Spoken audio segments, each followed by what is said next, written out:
أعوذ بالله من الشيطان الرجيم. بسم الله الرحمن الرحيم. يا أيها الذين آمنوا اتقوا الله حق تقاته ولا تموتن إلا وأنتم مسلمون. واعتصموا بحبل الله جميعا ولا تفرقوا واذكروا نعمة الله عليكم إذ كنتم أعداء فألف بين قلوبكم فأصبحتم بنعمته إخوانا وكنتم على شفا حفرة من النار فأنقذكم منها كذلك يبين الله لكم آياته لعلكم تهتدون. ولتكن منكم أمة يدعون إلى الخير ويأمرون بالمعروف وينهون عن المنكر وأولئك هم المفلحون. ولا تكونوا كالذين تفرقوا واختلفوا من بعد ما جاءهم البينات وأولئك لهم عذاب عظيم.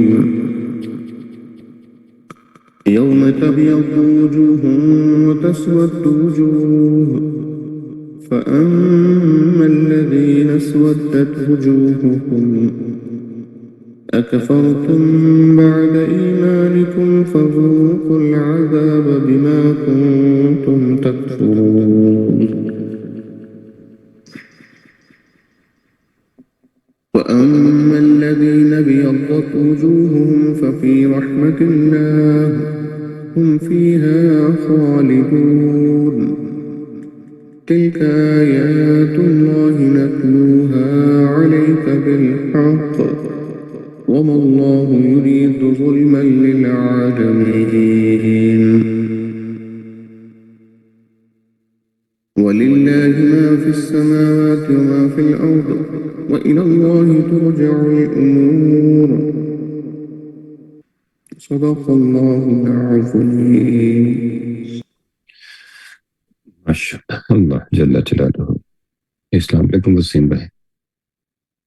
وعلیکم السلام سر جی. جی ناصر جی سر. صلی اللہ علیہ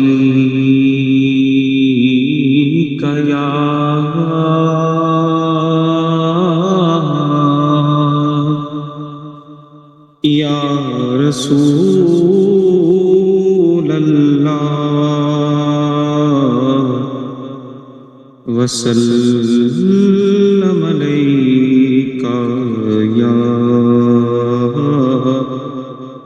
حبیب اللہ. سب سے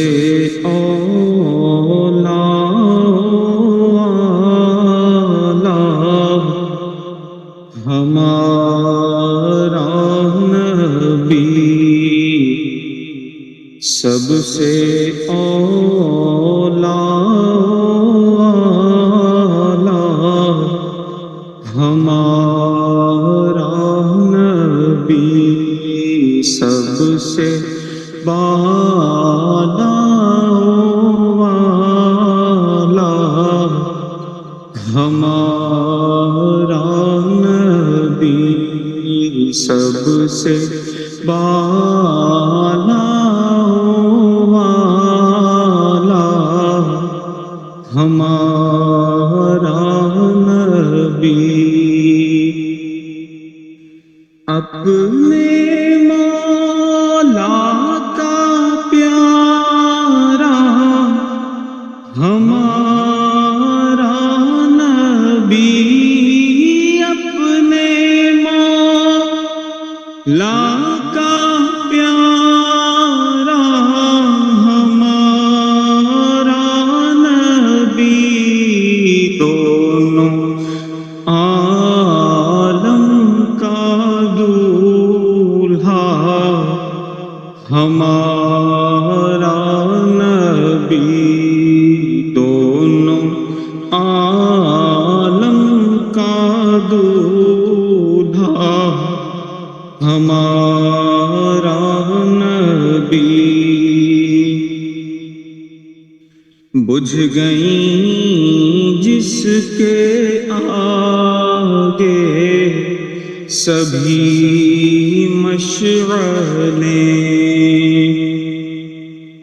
بجھ گئیں جس کے آگے سبھی مشعلیں شمع وہ لے کر آیا ہمارا نبی شمع وہ لے کر آیا ہمارا نبی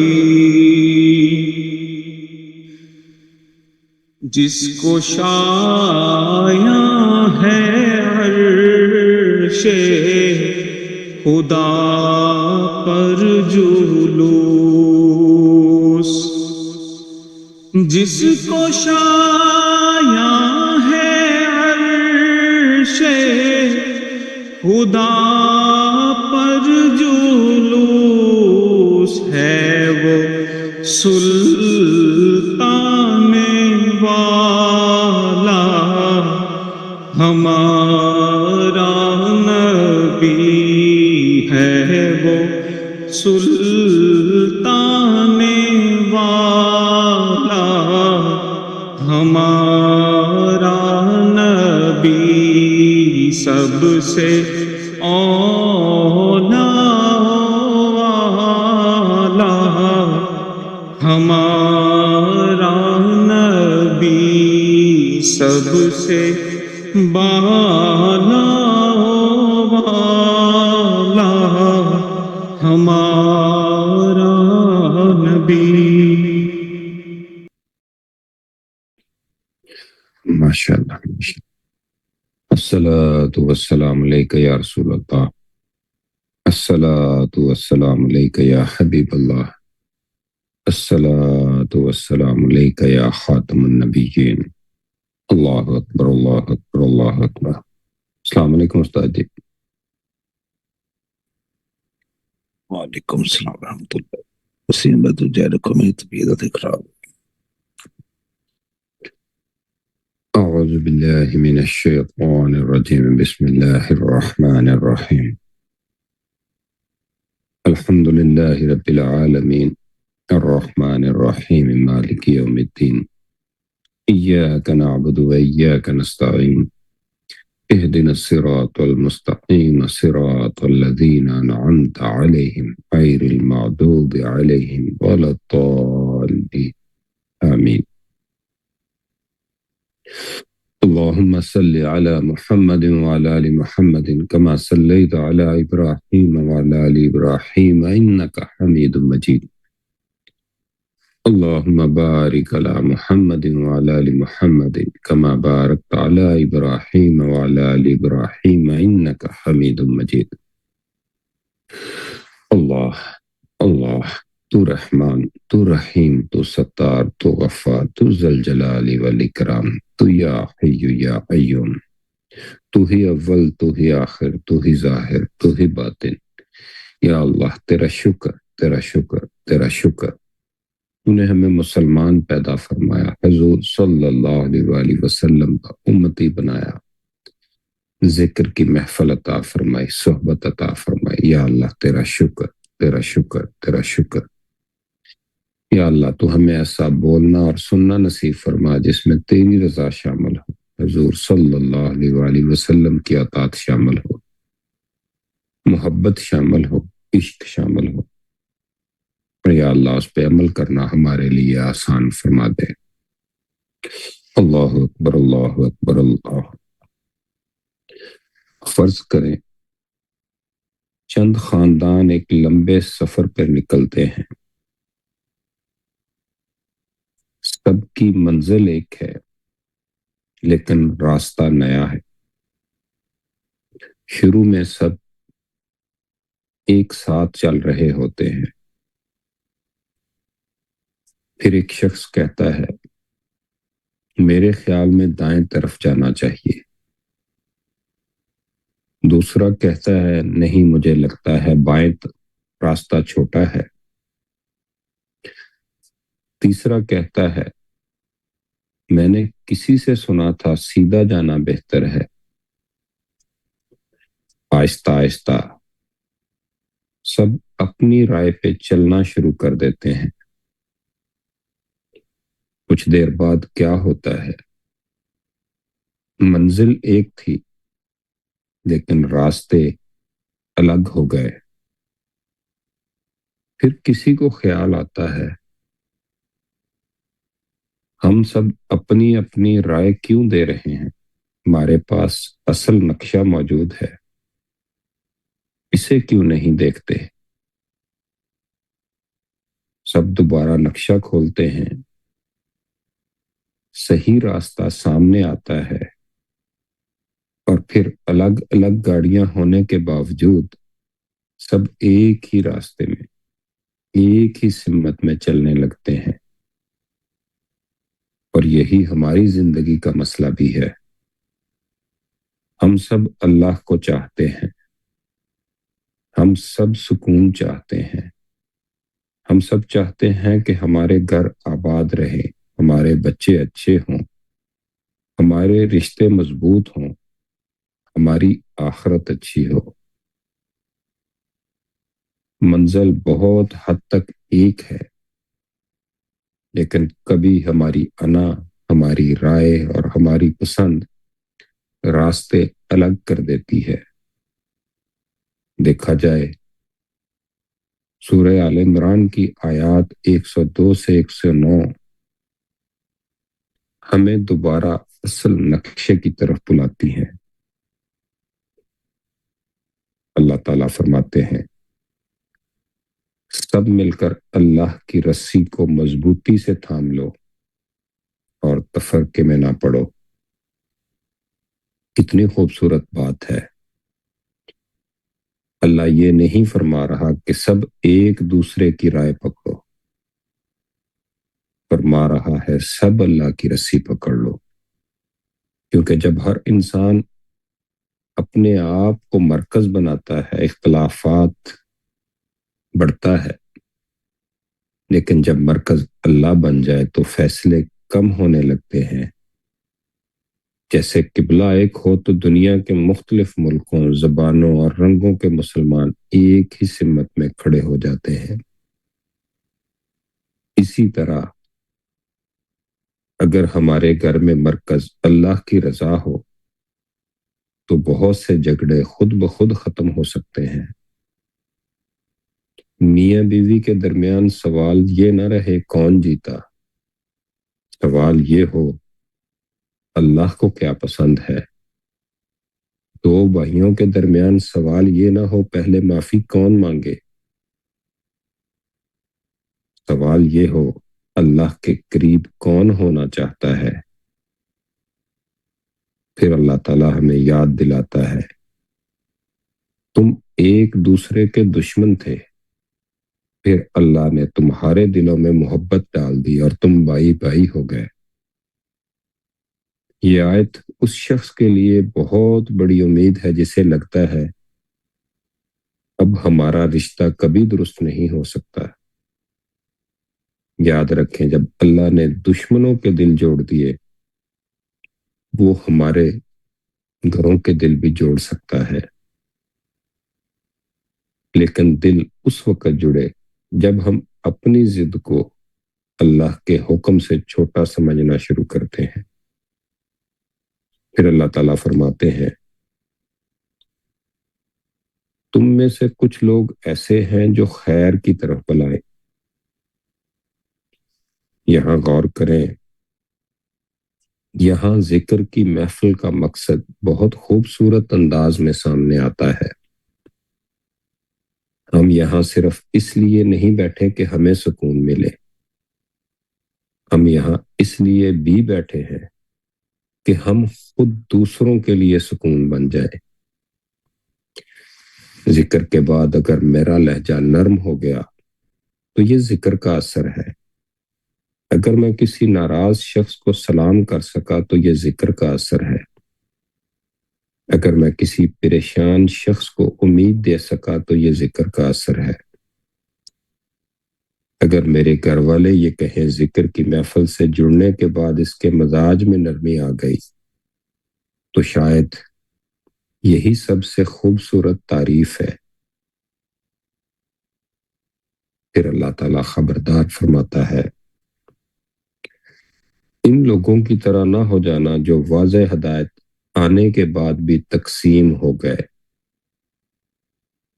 یہ بہت حساس مقام ہے۔ کبھی دین بھی ہمارے لیے انا کی وجہ بن سکتا ہے۔ میں زیادہ جانتا ہوں، میں زیادہ ذکر کرتا ہوں، میں زیادہ درست ہوں، دوسرے کم۔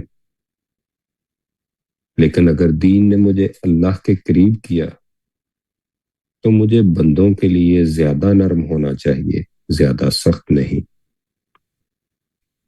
علم بڑھے تو عاجزی بڑھے، ذکر بڑھے تو محبت بڑھے، درود بڑھے تو اخلاق مصطفیٰ صلی اللہ علیہ وآلہ وسلم بڑھے۔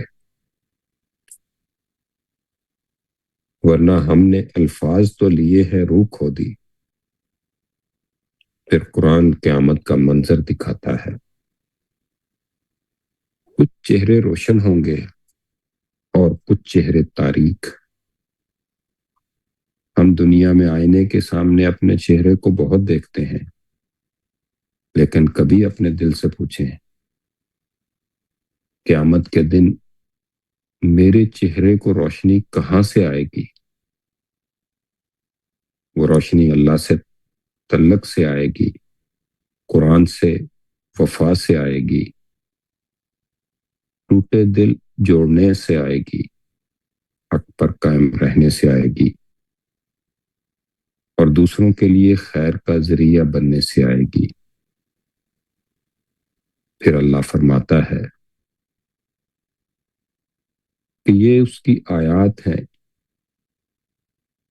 وہ کسی پر ظلم نہیں چاہتا، اور آخرکار ہر معاملہ اللہ ہی کی طرف لوٹنا ہے۔ تو پھر آج اتنی انا کیوں؟ ہر اختلاف میں آخری لفظ میرا ہی کیوں ہو؟ ہر شخص کو میری بات ہی کیوں ماننی چاہیے؟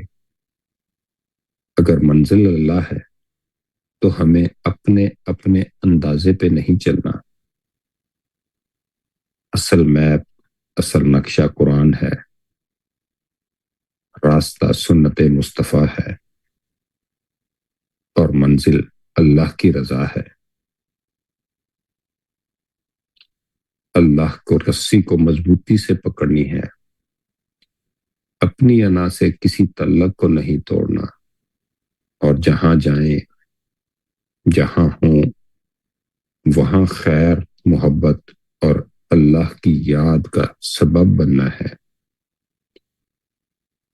پھر ہماری زندگی الگ الگ ہونے کے باوجود بھی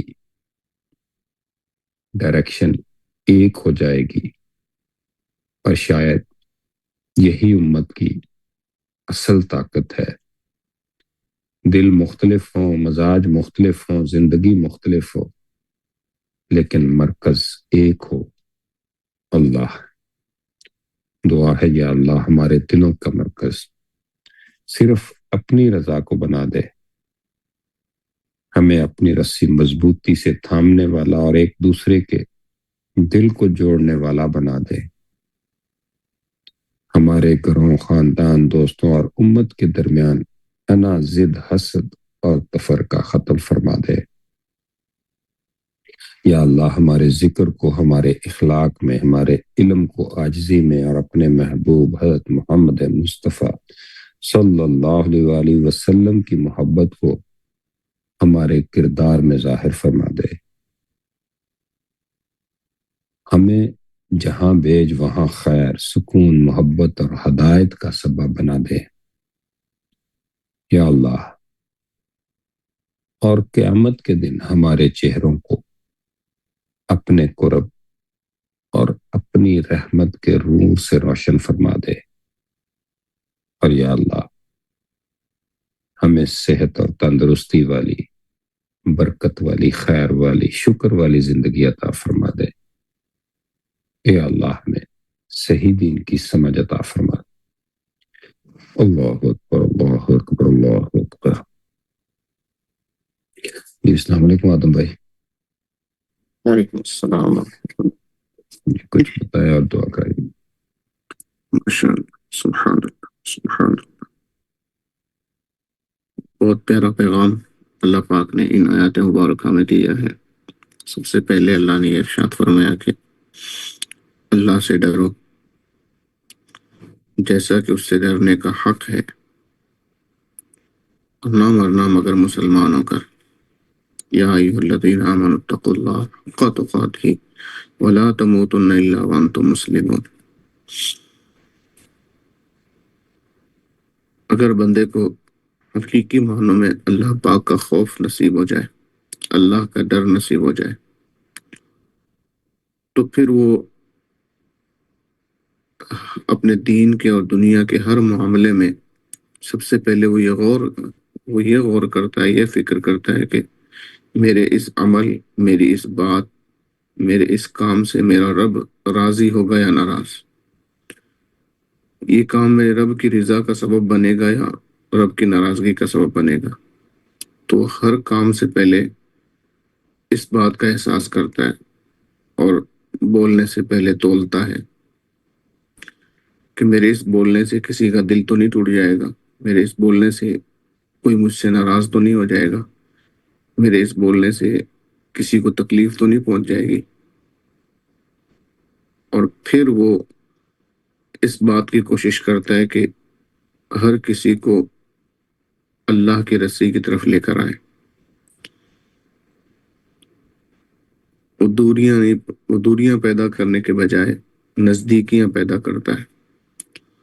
وہ توڑنے کے بجائے جوڑتا جاتا ہے، اور اللہ کے لیے وہ سب کو اللہ کی طرف لے کر چلا جاتا ہے.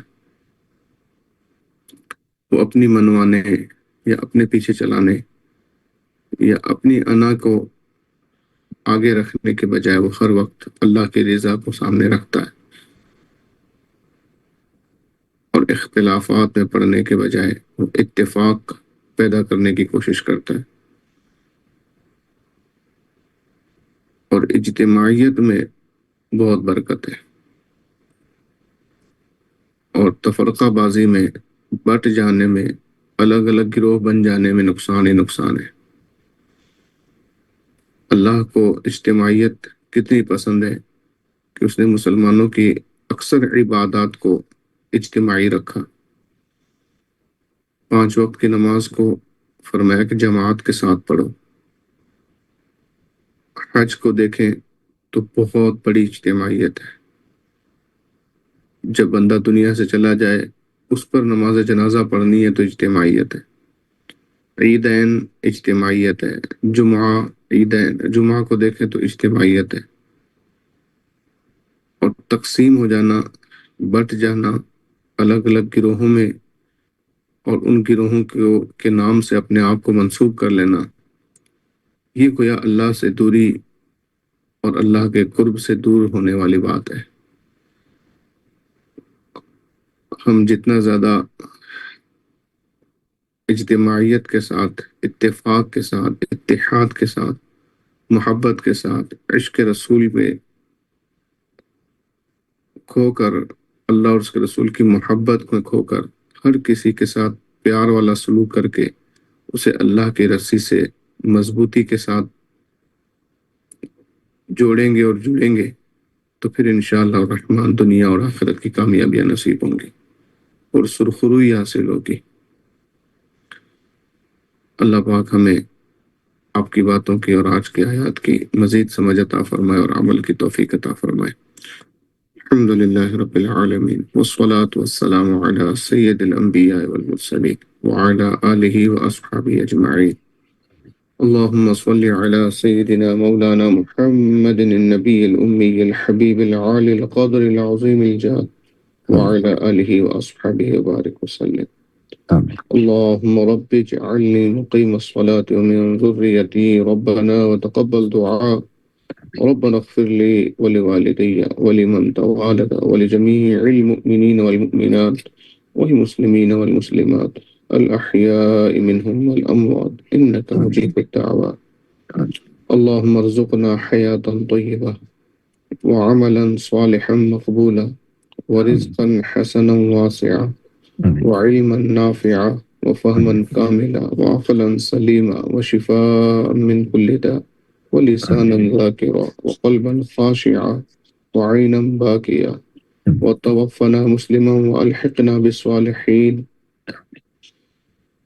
وبعد الموت جنت الفردوس نعیما مقیما۔ مالک کریم ہمارے ماں باپ کی، بہن بھائیوں کی، بیوی بچوں کی، گھر والوں کی، اولاد کی، دوستوں کی، احباب کی، خاندان والوں کی، مرحومین کی، مصطفیٰ کریم علیہ السلام کی امت کی بخشش و مغفرت فرما۔ یا اللہ ہمارے گناہ صغیرہ کبیرہ معاف فرما، ہمیں توبۃ النصوح عطا فرما، اپنا خوف اور اپنی محبت عطا فرما، اپنے محبوب کی سچی محبت عطا فرما، ہمارے اخلاق اچھے ہو جائیں، ہمارا کردار اچھا ہو جائے، ہمارا کردار ستھرا ہو جائے۔ مالک کریم گناہوں کی عادتیں چھوٹ جائیں، نیکیوں اور عبادتوں تلاوتوں کی عادتیں پڑ جائیں۔ اے مالک کریم اپنی رحمت سے، اپنے کرم سے، اپنے فضل سے ہمیں اتفاق، اتحاد، محبتیں عطا فرما، محبتیں بانٹنے والا بنا، پیار بانٹنے والا بنا، جوڑنے والا بنا۔ اے مالک کریم ہمیں دین و دنیا کی بھلائیاں عطا فرما، اپنی رضا عطا فرما، اپنے محبوب کی رضا عطا فرما، اپنا اور اپنے محبوب علیہ السلام کا قرب عطا فرما۔ آمین یا رب العالمین۔ اللہم صلی وسلم وبارک علی سیدنا محمد قد ضاقت حیلتی ادرکنی یا رسول اللہ۔ جزا اللہ عنا محمد ما هو اہلہ وصلی اللہ علی محمد وعلى آله وأصحابه أجمعين برحمتك يا أرحم الراحمين. لا إله إلا الله محمد رسول الله صلى الله عليه وسلم.